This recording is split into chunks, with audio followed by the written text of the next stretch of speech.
Okey, Assalamualaikum warahmatullahi wabarakatuh. Selamat pagi. So hari ni kita akan sambung topik 9.3 polimer, bawah tajuk polimer. Okey, so kita tengok apakah yang dimaksudkan dengan polimer. Okey. Okey. Polimer ialah molekul besar berbentuk rantai yang terdiri daripada gabungan unit molekul yang kecil. Okey, umpamanya macam rantai mutiara uh, yang ada yang kita pernah tengok lah. Okey, bulat-bulat kecil tu adalah yang kita panggil ataupun yang kita analogikan sebagai molekul kecil.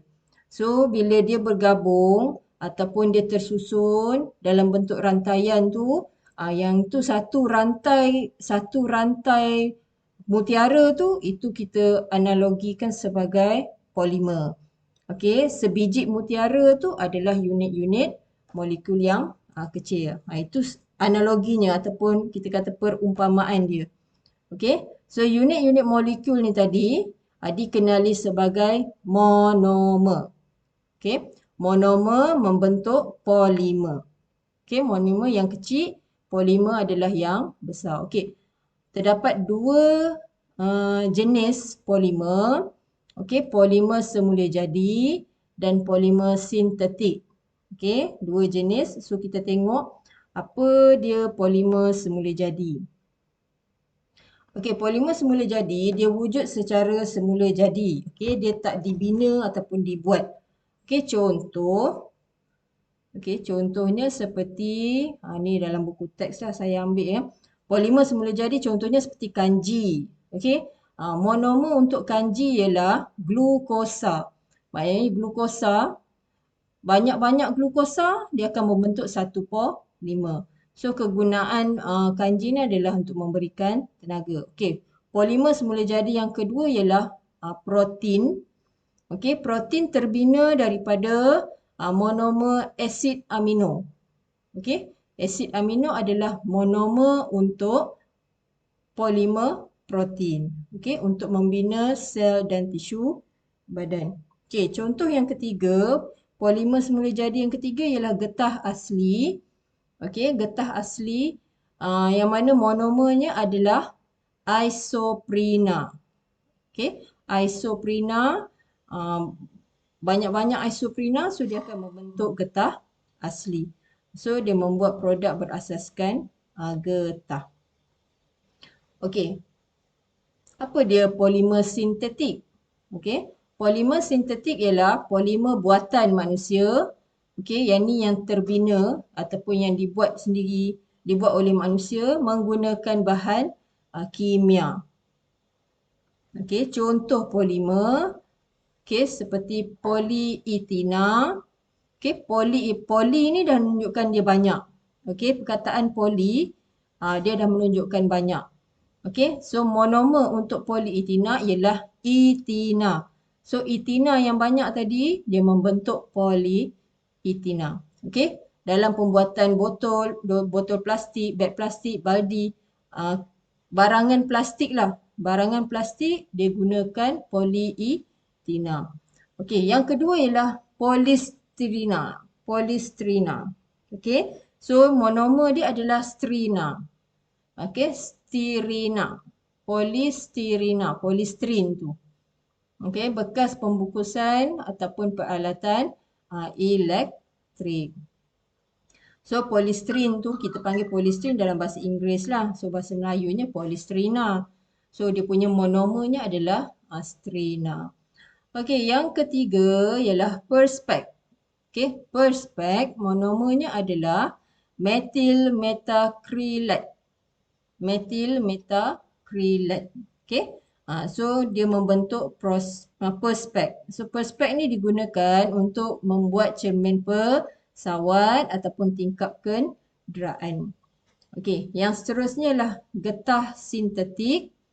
Okey, getah sintetik ataupun kita panggil dia getah tervulkan. Okey, so dia dibentuk oleh monomer neoprena.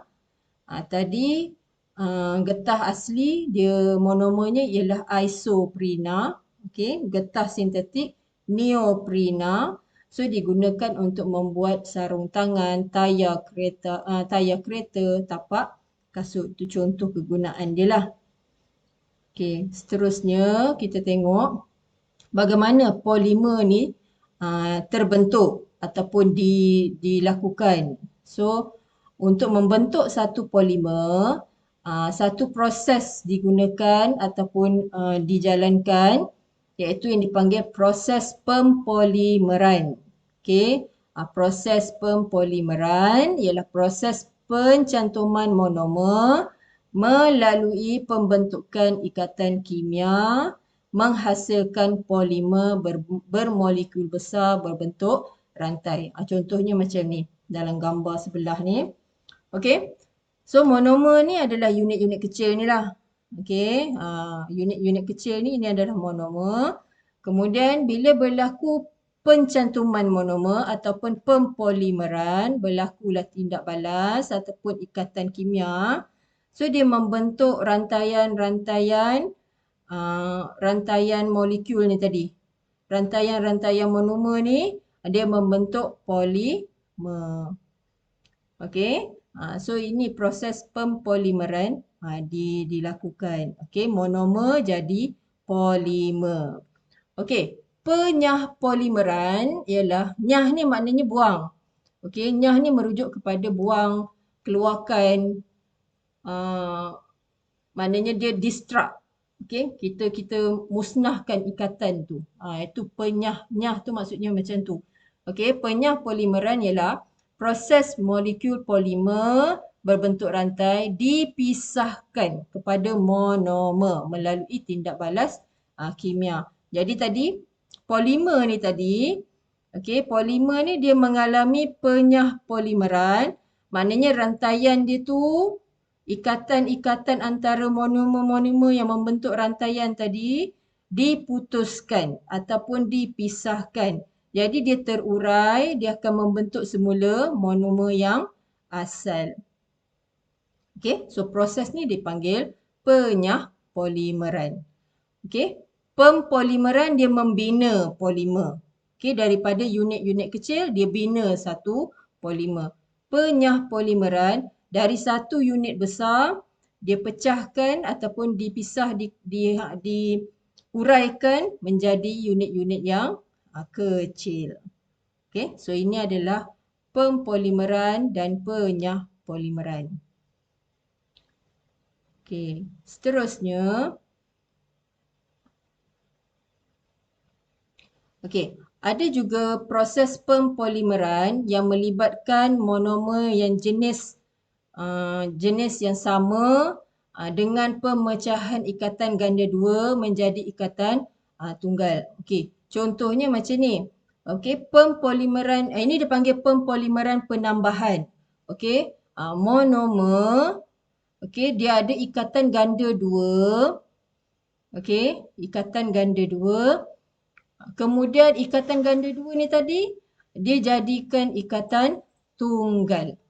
Okey, bila jadi ikatan tunggal, dia membentuk satu polimer yang kita panggil polimer penambahan. Okey, dari ikatan ganda dua, contoh bahan ataupun monomer yang mempunyai ikatan ganda dua ni seperti etina. Okey, ni etina. Ni adalah struktur molekul untuk etina. Dia ada ikatan ganda dua antara karbon dengan karbon dia. Okey, kemudian bila dia lakukan pemecahan ikatan, okey, dia akan jadi satu ikatan sahaja antara karbon dengan karbon. Okey, tapi dia menghasilkan satu lagi. Okey, satu lagi monomer. Okey, so dia membentuk polimer yang kita panggil polimer penambahan. Okey, daripada dua ikatan dia pecah jadi satu dan satu.